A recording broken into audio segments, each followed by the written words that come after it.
Banting ting ting ting anak gading, hari kemari sini bertemu tangga di leher, pembanting-banting ting ting anak gading. Assalamualaikum warahmatullahi wabarakatuh. Perkenalkan, aku Anjing.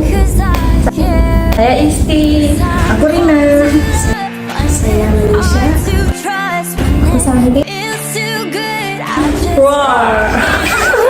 Want all of me, I can't give that much, so don't fall too hard, 'cause I'm hard to love.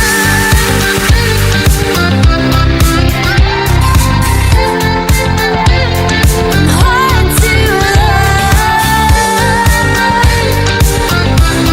Yeah.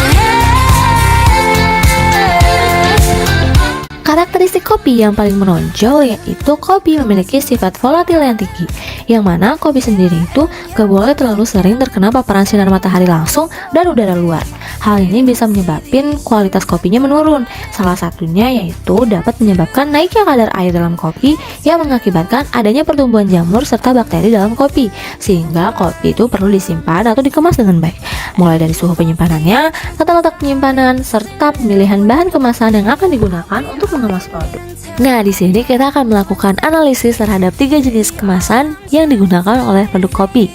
Yang pertama yaitu ada kemasan kaleng. Kemasan dengan jenis kaleng ini merupakan kemasan hermetis, yang mana kemasan jenis kaleng ini mampu mencegah suatu produk pangan di dalamnya itu bebas dari kontaminasi.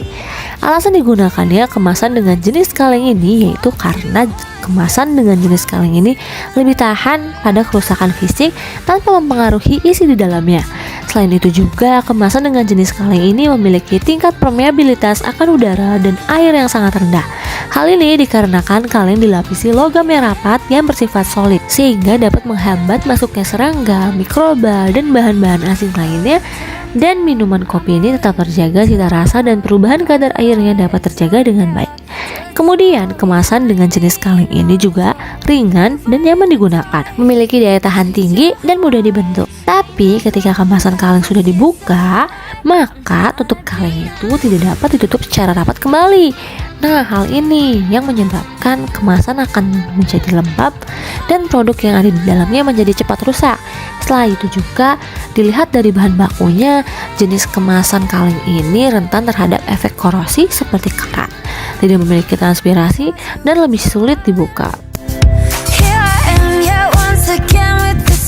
Nah, kalau jenis kemasan ini pasti kalian udah gak asing kan? Betul, ini adalah kemasan Tetra Pak. Kemasan Tetra Pak ini sudah bersertifikat FSC loh, jadi kemasan ini bisa disebut sebagai kemasan eco-friendly. Jadi kalau kita membeli produk dengan kemasan ini, artinya kita juga ikut melestarikan hutan dunia.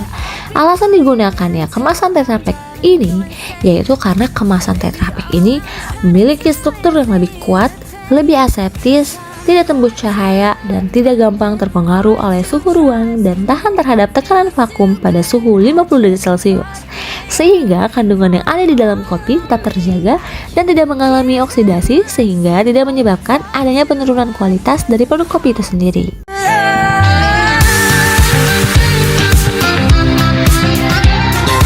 Nah, selanjutnya yaitu di sini ada kemasan botol plastik. Kemasan dengan jenis plastik ini biasanya digunakan karena dapat melindungi produk dari kontaminan yang berasal dari lingkungan luar, serta menjaga kualitas produknya dari produsen sampai di tangan konsumen. Kemasan dengan jenis plastik ini memiliki sifat tahan minyak, tahan air, tidak mudah ditumbuhi kapang, dan sering disebut sebagai kertas sintetik. Penggunaan kemasan dengan bahan baku plastik ini karena bentuknya yang fleksibel sehingga mudah mengikuti bentuk pakan yang akan dikemas, berbobot ringan, tidak mudah pecah, bersifat transparan, mudah diberi label, dan harga yang relatif murah. Namun di lain sisi, kemasan dengan jenis plastik ini juga memiliki kekurangan, yaitu tidak mudah diurai dan cenderung menyerap bau dan rasa. Kemasan botol plastik ini sendiri memiliki sifat kemasan yang transparan, sedangkan kopi sendiri memiliki tingkat volatil yang tinggi.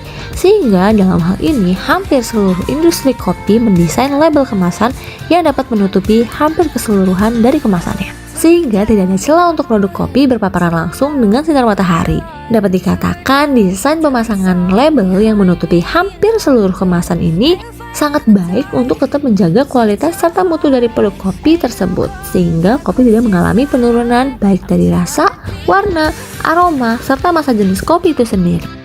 Nah, sehingga kita sebagai konsumen juga harus pintar-pintar ya dalam memilih produk dengan berbagai kemasan, dan selalu memilih produk dengan kemasan sesuai dengan kebutuhan kita agar kita dapat mempertahankan kualitas serta mutu dari produk tersebut ketika kita akan mengkonsumsinya.